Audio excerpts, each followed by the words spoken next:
Hi guys! Ayan, mag-unbox or mag-unpack ulit tayo. Ito yung sa mga na-order ko nung 11/11. Actually, mura din siya.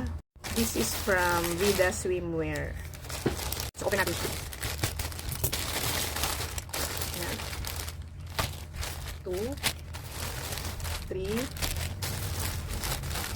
4. Actually, second purchase ko na sa kanila to. Yung una is tinry ko kung maganda yung quality nung mga brand nila. So, yan. Ito yung mga nauna naming in-order sa kanila. Actually, 4 din yun sa amin ng daughter ko. So, may ganitong style. Yan. And then, meron pang isang style na ganito. Para siyang pa-square. Square ba yung tawag dyan? Ayan. Yan. So, kung naghanap kayo ng mga bra na mga walang wire, ayan, very comfy siya. And, aside from comfy siyang gamitin, very affordable siya. Actually, nakabili ako ng ganito sa Uniqlo. Parang 3 years ago. Yung Airisim ba tawag doon na bra?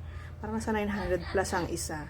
So, nung nakita ko nito online, parang 2 years ago din. Ayan, maganda din naman yung quality niya. So, mga ganitong bra, wag nyo lang siyang i-hand wash nyo lang siya. Wag siyang i-washing machine kasi masisira talaga. Ayan, so ganito yung sa likod niya. Ayan. So, yung ganitong style, true to size naman siya. Ayan. Pero yung ganito, sa experience ko, yung sa parang square type niya. Parang square yung dito niya. Parang maliit siya. So, parang mag-add kayo ng size up kayo ng isa. Ayan. So, maganda siya guys. Para siyang, ito yung ganitong style, para siyang sports bra.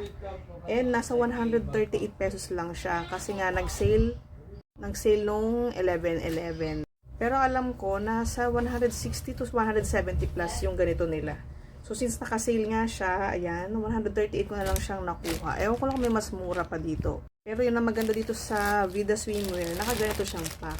Individual siyang ganito, so maganda siya. Pwede siya paregalo, and ayan. So, ito yung mga ibang na-order namin. Since yun nga nagustuhan namin, so order pa kami ng panibago. Since 138 pesos lang siya. So, yan. So, kung naghahanap kayo ng magagandang bra na walang mga wire, very comfy. And then, pwede nyo siyang pang inner din yung mga ganito. Kasi ang ganda ng tela niya. Ayan. So, pang workout pwede rin. Ayan. Lalagay ko na lang dyan yung link o pwede nyo check na sa TikTok shop ko.